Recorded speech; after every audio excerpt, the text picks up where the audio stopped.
He said, we're staying out of European affairs. Monroe Doctrine, we say, we're going to stay out of this war. Sort of. Now, I do want to ask real quickly, when the war begins, do we at least somewhat have a hand in it? Yeah. What are we going to do that has at least somewhat of a hand in it? Brendan, what are we doing? We're going to give both sides loans in order to buy what? Weaponry. American industrial goods. Now, we're not putting boots on the ground. Not going to happen yet. But we do have at least somewhat of a hand in this. Now, as we get started today, I want to show you how this war actually begins, because what we're going to see take place is going to be a plan that's actually been in the works for about a decade before this. Now, I told you guys with your virtual notes before that when Germany is really first created, in 1871, when modern Germany comes into existence, they have this kind of feeling of being surrounded. Now, there were plenty of really German commanders that almost kind of scoffed at this, where they said, why are you so paranoid? And there's going to be really one German commander in particular that says, what do you mean paranoid? We are surrounded. We've got the Brits and the French in the west. We've got the Russians in the east. We're already in trouble should war come. We need a plan in place should this happen. Now, in the early 1900s, there's going to be this German commander who actually comes up with a plan that's probably their only answer. And the plan itself is really actually pretty clever. It does have plenty of problems, though. What this man creates in the early 1900s is going to be nicknamed the Schlieffen Plan. Very German, yes.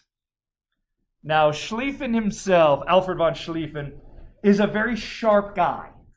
And as he's kind of looking at the scenarios, he says, we need to organize our problems. We need to rank who is our biggest threat. And in doing so, he's looking at the map. Now, I want to ask you guys, if you were Germany here, and you think maybe one day war is going to come with either the Brits, the French, the Russians, all of them, who do you think is the biggest threat? What do you think? Great Britain? Why is that, Gabrielle? Because then they have the strongest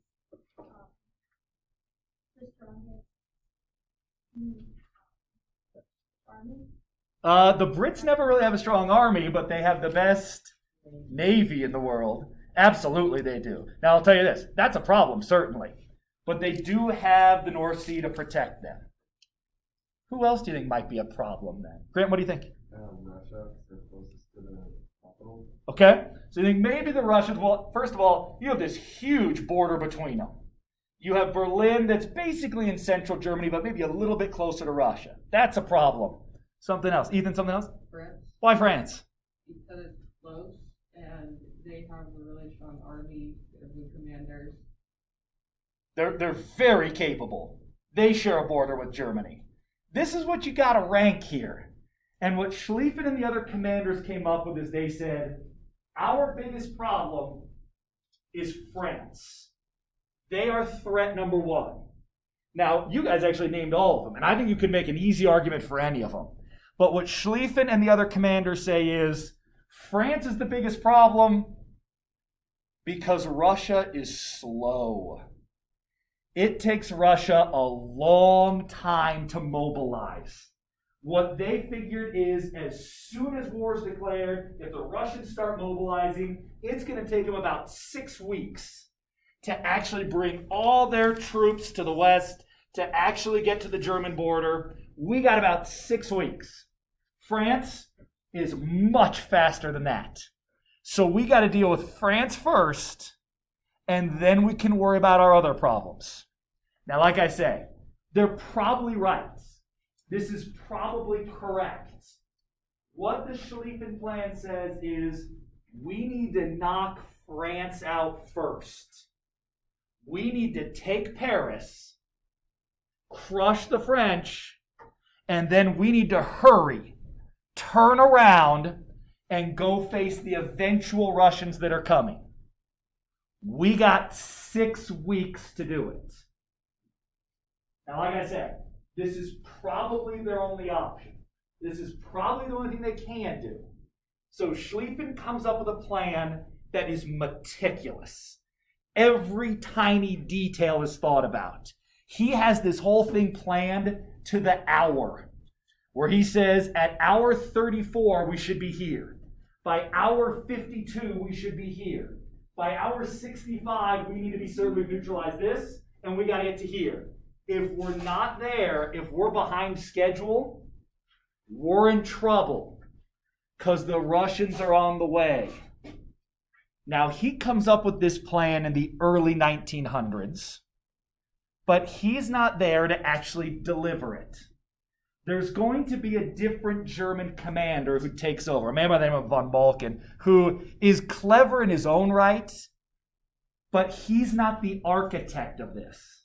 He gets plenty of blame for this. It's kind of hard to say who's actually responsible for it, but what he believes is following the plan can work, but it's an absolute logistical nightmare if you're not an expert in it.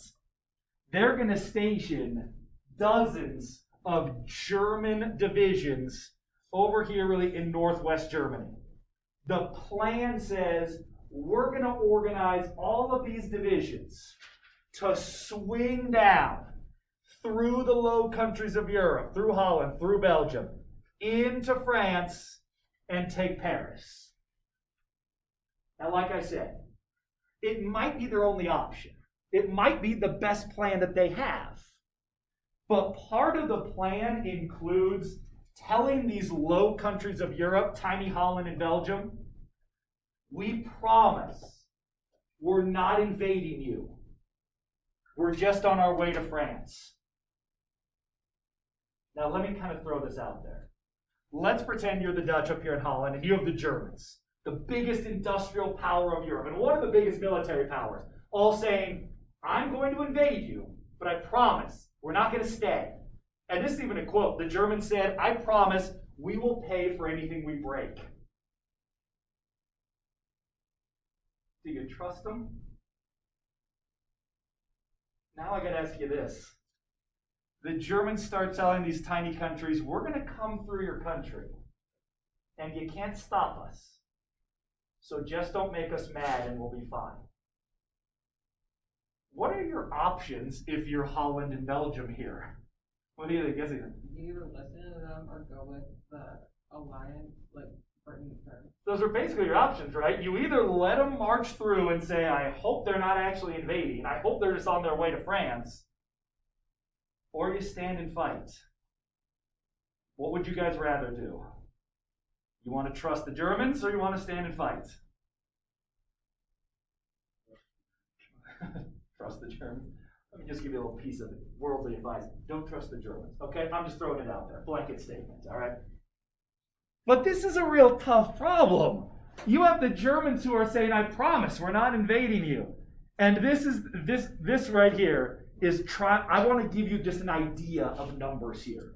When the Germans are massing troops on the border, they invade Holland. They start marching. And what the Dutch said, and there are multiple people who wrote this down, they said, we watched the German column start walking, the first man in line. And their column didn't end for 3 days. So the first guy who enters Holland is 3 days ahead of the last guy who enters. Hundreds of thousands moving on millions of men, all coordinated in one movement. Now I need to say this. The Dutch are going to stand and fight, kind of. The Belgians are going to stand and fight. They give the best resistance they can. They take their waffles and they throw them at the Germans, and that's about all they can do. But what's the problem for Germany? Why is this a nuisance for them? Because Russia's on their way. Say it again. Russia's going. Because the clock is ticking. Part of the plan says we got to be certain that the Dutch and the Belgians just let us walk through. They're not letting them walk through. They're standing and fighting. It's slowing them down.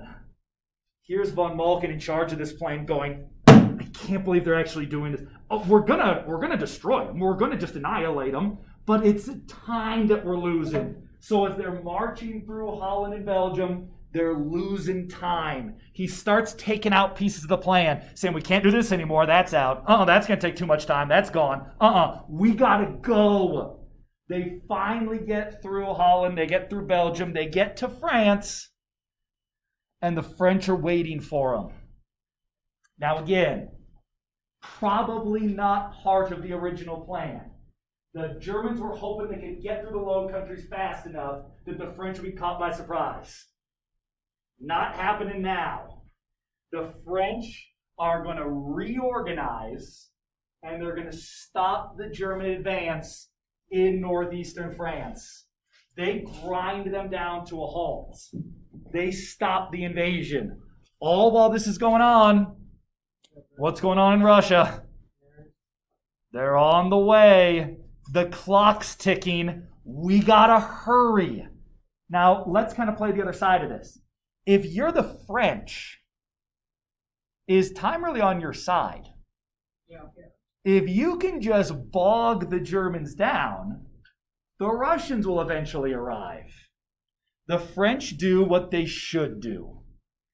They look at their situation and say, most importantly, we need the Russians to arrive.